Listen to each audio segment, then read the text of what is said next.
18. novembrī Latvijas valstī 107 gadi. 107 izcils personības, katra no savas skatu punkta, katra no sava redzesleņķa. Mums stāsta, kas viņiem ir Latvija. Šodien savu viedokli, savu atbildi uz jautājumu, kas tev ir Latvija, stāstīs advokāts Arturs Spīguls. Kas tev ir Latvija no pieredzējuši juristu skatu punkta? Man droši vien Latvija ir visu iespēju zeme. Visās šī vārda izpausmēs labā nozīmē. Šodienas Latvijā kā jurists tu vari kļūt par tiesnesi, par advokātu, par prokuroru. Ir daudz brīvas vietas, mēs tiekam aicināti pieteikties advokāti par tiesnešiem, par prokuroriem. Varbūt pirms gadiem 20 tā nebija, bija grūtāk varbūt.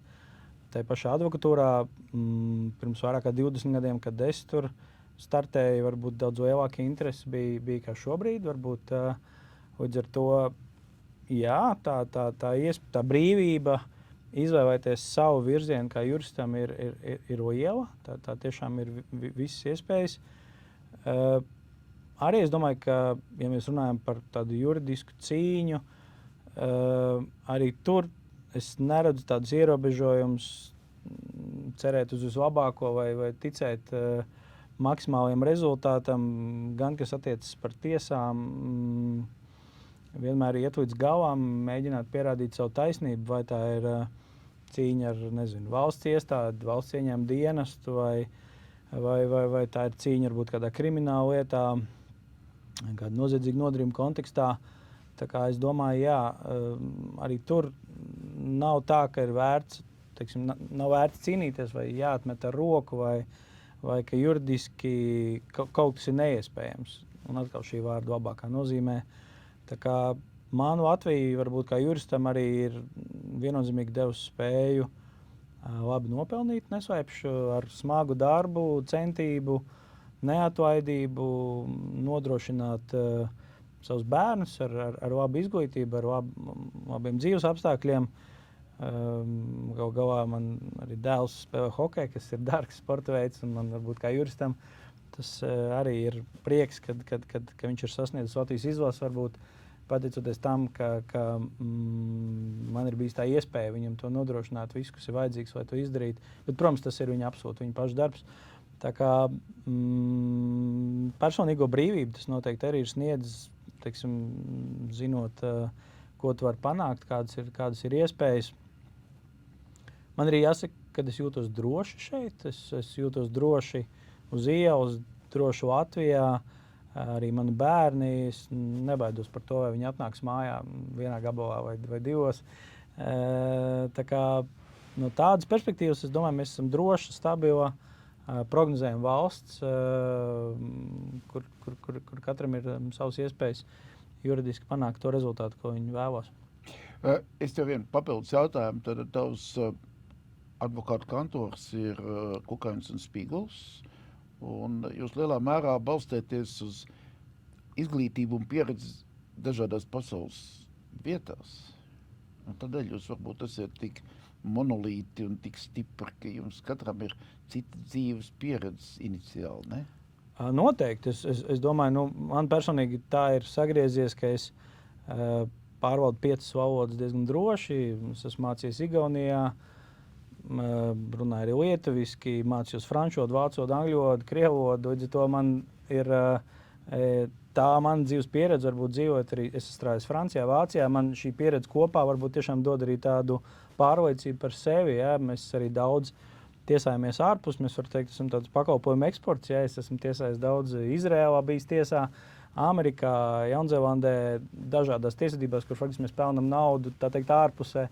Un mans partners Matīs Kukainis ir dzimis Amerikā, ja? Viņš ir dubulta pilsonība, viņš arī ļoti daudz dara. Šobrīd arī Latvijas intereses aizstāvot ārpus, arī tā pašā Amerikā, ja? Ir nodibināta šī te biedrība, kas nodarbojas ar Latvijas drošības interesēm šobrīd Amerikā. Tā kā noteikti, ka mūsu panākums kaut kur slēpjas mūsu starptautiskumā, kurš ir tāds, ka mēs esam mācījušies vai dzīvojuši daudz ārzemēs, zinām valodas. Un, protams, kad tas tev dod tādu pārliecību šeit uz vietas, ja tu vari uzvarēt tiesu ārzemēs, te pašā, nezinu, Izrēlā, ja, kur man izdevās uzvarēt savulaik, kur tiešām pret mums arī izturējās ar absolūti kā vienlīdzīgi, ja man tā pieredze, kas man ir tur, ir neatsverama šeit uz vietas. Ja, jo, piemēram, Latvijā, ja tu ienāc tiesā, pat ja tiesnesis tevi saticis 15 reizes, viņš tev prasa pasu vai advokāta apliecību. Izrēlā es biju vienreiz tiesā, man vienkārši prasīja, kā man sauc, un ierakstīja protokolā, es nesu to pasi.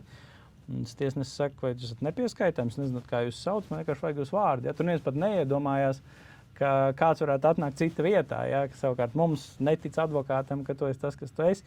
Gribētos, protams, lai mēs tiktu uz priekšu un vairāk viens otram uzticētos arī tajā brīdī, kad man nav katru reizi jāpierāda savu identitāti, pat ja es 5. reizi nāku tajā pašā tiesu lietā. Bet jā, tā starptautiskā pieredze noteikti iedod pārliecību šeit uz vietas.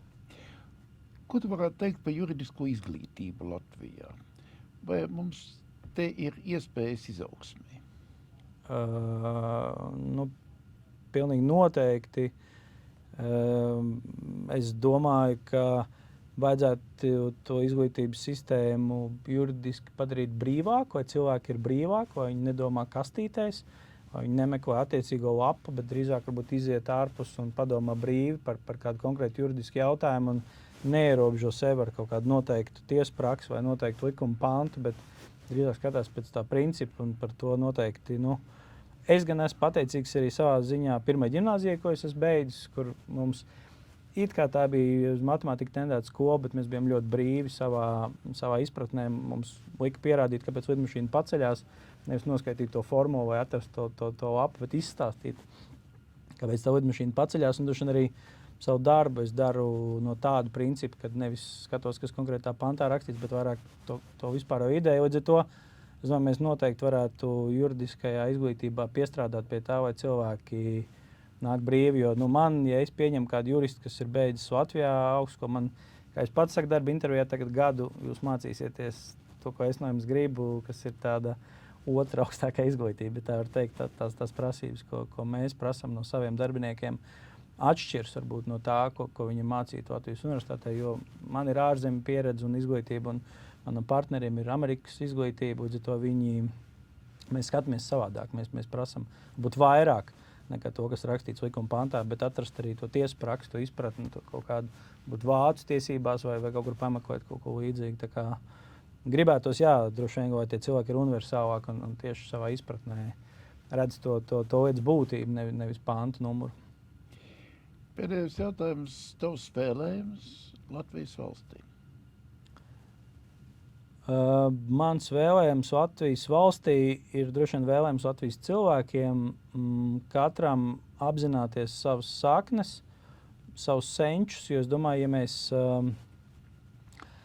kārtīgi izpētam katru savu vēsturi, mēs noteikti iegūstam tādu pārliecību, spēku par to, ka ja kādreiz pirmajā brīvvalstī mēs bijām ļoti spēcīga valsts, tāpēc, ka cilvēki bija drosmīgi, drošsirdīgi, pašaizliedzīgi, tāpēc arī es gribētu, lai mēs kaut kur atgrieztos pie tiem principiem, kādi bija kādreiz, ka tas cilvēks spēks bija tas, kas to valstu uzbūvē un negaidīt kādu palīdzību no malas, bet pašiem sevi atrast to spēku. Es domāju, ka katrs latviečs ir ļoti spēcīgs, ja viņš to spēku atrod, atkodē vaļā to gēnu līmenī, kas mums katram ir iekšā, un Latvija būs daudz plaukstošāk, kā viņi ir šobrīd.